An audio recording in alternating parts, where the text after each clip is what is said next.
गोरखपुर गांव में चंदन नाम का एक हलवाई रहता था। चंदन बहुत ही बढ़िया और स्वादिष्ट मिठाई बनाता था। उसके गुलाब जामुन दूर दूर तक मशहूर थे। एक दिन चंदन अपनी दुकान पर बैठा हुआ था, तभी उसके पास एक सेठ जी आए। चंदन नाम तुम्हारा ही है क्या? जी मालिक। मैंने सुना है कि तुम बहुत ही शानदार गुलाब जामुन बनाते हो। जी मालिक, एक बार खाकर तो देखो, पसंद ना आए तो फिर चाहे पैसे मत भी देना। सेठ जी चंदन के बनाए हुए गुलाब जामुन खाते हैं। उन्हें चंदन के बनाए हुए गुलाब जामुन बहुत ही पसंद आते हैं। फिर वो चंदन से कहते हैं, तुम मेरे साथ शहर चलो चंदन, वहाँ मेरी बहुत बड़ी मिठाई की दुकान है, तुम वहाँ चलकर मिठाई बनाना।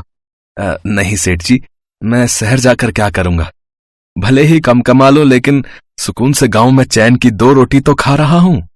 सेठ जी वापस अपने घर लौट आते हैं, लेकिन चंदन के हाथ के बने हुए गुलाब जामुन का स्वाद वो अपने जहन से नहीं निकाल पा रहे थे।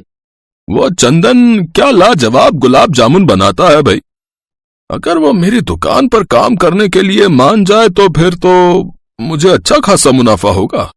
सेठ चंदन को अपने यहाँ नौकर बनाना चाहते थे। ऐसे ही कुछ दिन बीतते हैं। गोरखपुर गांव में शिव पार्वती का बहुत बड़ा मंदिर था। एक रोज उस मंदिर में गांव का मुखिया भंडारा करवाता है, जिसमें चंदन सबसे पहले भगवान शिव और माँ पार्वती को अपने हाथ के बने गुलाब जामुन का भोग लगाता है। भंडारे के 2 दिन बाद, बेटा, बूढ़े बुढ़िया ने भंडारे में तुम्हारे हाथ के बने गुलाब जामुन खाए थे, बहुत ही अच्छे थे। पेट भर गया था लेकिन मन नहीं भरा था।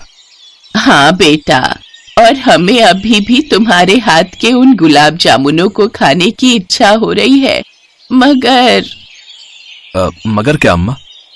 बेटा, हमारे पास पैसे नहीं है, तुम अगर मुफ्त में दे देते तो। हाँ, आप बैठो अम्मा, मैं अभी आपके लिए गुलाब जामुन लाता हूँ। अच्छा।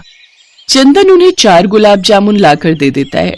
वो दोनों गुलाब जामुन खाकर बहुत खुश होते हैं। बेटा, तुम्हारा बहुत बहुत शुक्रिया। भगवान शिव और माँ पार्वती की कृपा तुम पर सदा बनी रहे। ऐसे ही कुछ दिन बीत गए। अब वो बूढ़ा आदमी अपनी पत्नी के साथ कभी चंदन की दुकान पर आता और चंदन उसे बहुत प्यार से मुफ्त में गुलाब जामुन खाने को दे देता। इधर सेठ जी लगातार चंदन को अपनी दुकान में नौकरी पर रखना चाहते थे और इसके लिए वो कुछ भी करके चंदन की दुकान बंद करवाना चाहते थे। फिर उन्हें एक तरकीब सूझी। उन्होंने अपने नौकर को भेजकर चंदन के गुलाब जामुन के सामान में एक दवा मिलवा दी, ताकि उन गुलाब जामुन को खाकर लोग बीमार पड़ जाए। अगली सुबह चंदन गुलाब जामुन बनाकर तैयार कर लेता है, तभी वो बूढ़ा आदमी वहां जाता है। बेटा, आज सुबह सुबह तुम्हारे गुलाब जामुन खाने की इच्छा हुई, इसलिए हम दोनों सुबह सुबह ही आ गए। बाबा, अभी तक तो मेरी बोनी भी नहीं हुई, लेकिन खैर कोई बात नहीं, आप बैठ जाइए, मैं आपको अभी गुलाब जामुन परोस देता हूँ। कुछ देर बाद चंदन ने उन्हें 2-2 गुलाब जामुन खाने को दे दिए, लेकिन उस रोज गुलाब जामुन चखते ही उन्होंने वो फेंक दिए। छी बेटा, ये गुलाब जामुन मत बेच, ये तो बहुत ही बेकार बने हैं। हाँ बेटा, इन्हें मत बेच, नहीं तो तू परेशानी में पड़ जाएगा। ये आप कैसी बात कर रहे हैं बाबा? आपका अगर मेरे गुलाब जामुनों से मन भर गया है तो उन्हें मत खाओ, लेकिन उनकी बेकदरी तो मत करो। मुफ्त का है, इसका मतलब इसे ऐसे ही फेंकोगे क्या? तभी वहाँ सेठ जी भागते हुए आते हैं। चंदन, मुझे माफ कर दे, मैंने तेरे गुलाब जामुन में दवाई मिलाई थी ताकि ग्राहक उन्हें खाकर बीमार पड़ जाए और तेरी दुकान सदा सदा के लिए बंद हो जाए और तू मेरी दुकान में नौकरी करने लग जाए। लेकिन रात को भोलेनाथ मेरे सपने में आए और उन्होंने मुझसे कहा कि तू उन्हें मुफ्त में अपनी दुकान से गुलाब जामुन खाने को देता है। फिर क्रोधित होकर कहने लगे कि मैंने तेरे साथ अच्छा नहीं किया और इसकी सजा मुझे बहुत ही जल्दी मिलेगी। फिर कुछ देर बाद ही मेरे पास फोन आ गया कि मेरी दुकान में आग लग गई है, इसलिए मैं सब कुछ छोड़कर तुमसे माफी मांगने आया हूँ बेटा। ये बात सुनकर चंदन हैरान रह गया। भोलेनाथ और माँ पार्वती स्वयं मेरी मदद के लिए यहाँ आए थे, लेकिन गुस्से में मैंने उन्हें खरी खोटी सुना दी। हे भगवान। चंदन भागता हुआ मंदिर की ओर आ गया और शिव पार्वती की मूर्ति के सामने माथा रगड़कर माफी मांगने लगा। कुछ देर बाद उसने सर उठाकर माँ पार्वती और शिव जी की मूर्ति को देखा तो उनमें उसको वही बूढ़े बाबा और अम्मा की झलक दिखाई दी। चंदन जल्दी से उठा और अपनी दुकान की तरफ भागा। फिर उसने फिर से गुलाब जामुन बनाए और मंदिर में जाकर शिव पार्वती को उनका भोग लगाया। उस दिन के बाद अब हर रोज चंदन सबसे पहले शिव पार्वती को गुलाब जामुन का भोग लगाता, उसके बाद उन्हें ग्राहक को बेचता। धीरे धीरे उसकी कमाई खूब बढ़ गई और उसे अच्छा खासा मुनाफा होने लगा। एक समय की बात है, एक बार भगवान शंकर और माता पार्वती सृष्टि की यात्रा के लिए निकले। उन्होंने एक साधारण मनुष्य का रूप धारण कर लिया। पार्वती, आप मुझे वचन दीजिए कि आप किसी भी मनुष्य की दुख तकलीफ को देखकर विचलित नहीं होंगी। ठीक है स्वामी, मैं आपको वचन देती हूँ। भगवान शंकर और माता पार्वती चलते चलते एक घर के बाहर रुके। उन्होंने देखा एक सास अपनी बहू को ताने दे रही थी, जिसका मायका ससुराल से बहुत कम हैसियत वाला था। फिर भी माता पिता ने दान दहेज बहुत दिया, लेकिन धनी ससुराल में तो ये सब ऊंट के मुंह में जीरे के समान था। पता नहीं कैसे कंगालों से रिश्ता जोड़ लिया हमने। हमारी तो मती ही मारी गई थी। न दहेज लाई और न ही कोई तीज त्योहार पर तेरे माँ बापू कभी कुछ भिजवाते हैं। माँ जी की तबीयत ठीक नहीं रहती। उनके इलाज में भैया के बहुत पैसे लग गए। माँ जी, बापू आज लेने आ रहे हैं, मैं माँ को मिल लाऊं? बिल्कुल सोचना भी मत। मैं तुझे किसी तीज त्योहार तो क्या, वैसे भी मायके नहीं जाने दूंगी। जाकर अपना काम कर और मायके जाने के बारे में भूल जा। प्रभु, क्या हम इस दुखियारी बहू की मदद नहीं कर सकते? देवी पार्वती, मैंने आपको पहले ही कहा था कि आप धरती वासियों के दुखों को देखकर बिल्कुल भी विचलित नहीं होंगी, पर आप अपना वचन भूल रही हैं। संसार के नियम के अनुसार व्यक्ति को जब पृथ्वी पर भेजा जाता है तो उसे अपने दुखों से स्वयं ही लड़ना पड़ता है। हमारा आशीर्वाद उन्हें दुखों से लड़ने की ताकत प्रदान करता है। बीमार माँ की इच्छा पूरी करने के लिए बहू का मजबूर पिता लेने आता है। समधन जी, बस एक दिन के लिए रानी बिटिया को भेज दीजिए। उसकी माँ बहुत बीमार है, रानी को बहुत याद कर रही है। हाँ ठीक है, ले जाओ एक दिन के लिए, पर कल दोपहर मोहन को लेने भेजूंगी। माँ जी, मैं समय से आ जाऊंगी, आप इनको भेज देना। सास ने एहसान जताते हुए बहू को मायके भेज दिया। रानी ने जाकर देखा कि उसकी माँ की तबीयत बहुत खराब है और घर के हालात भी बहुत बिगड़ चुके हैं। मालिनी, रानी काफी समय बाद रहने आई है, तुम कुछ उसकी पसंद का ही बना लो। सुनो जी, आप तो जानते ही हो घर में कुछ भी खाने को नहीं था, तो मैंने बाजरे की रोटी और चटनी बनाकर रख दी थी।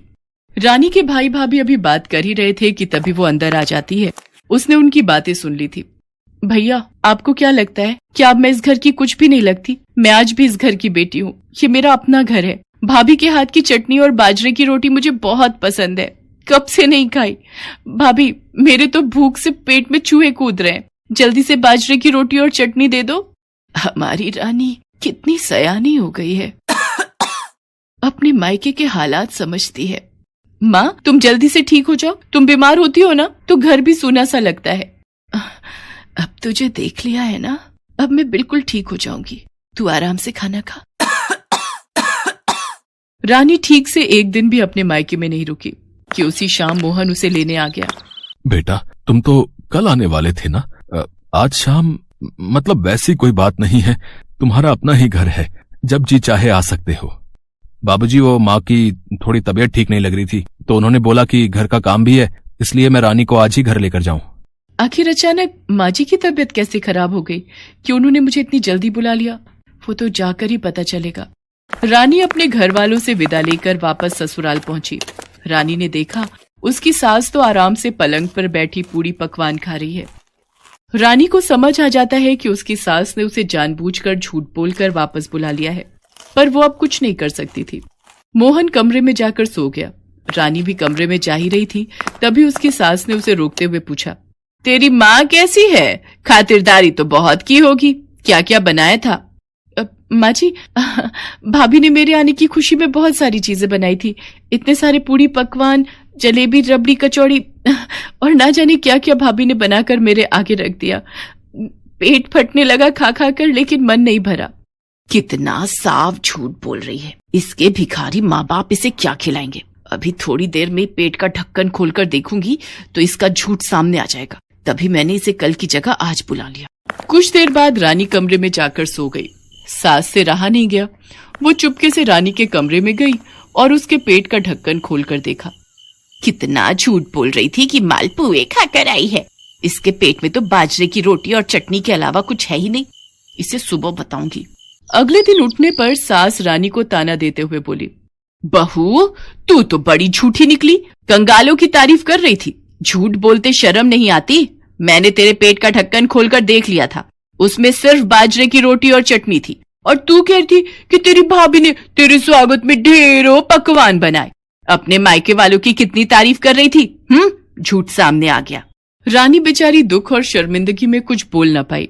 वो भगवान शंकर और माँ पार्वती से बिलक बिलक कर प्रार्थना करने लगी।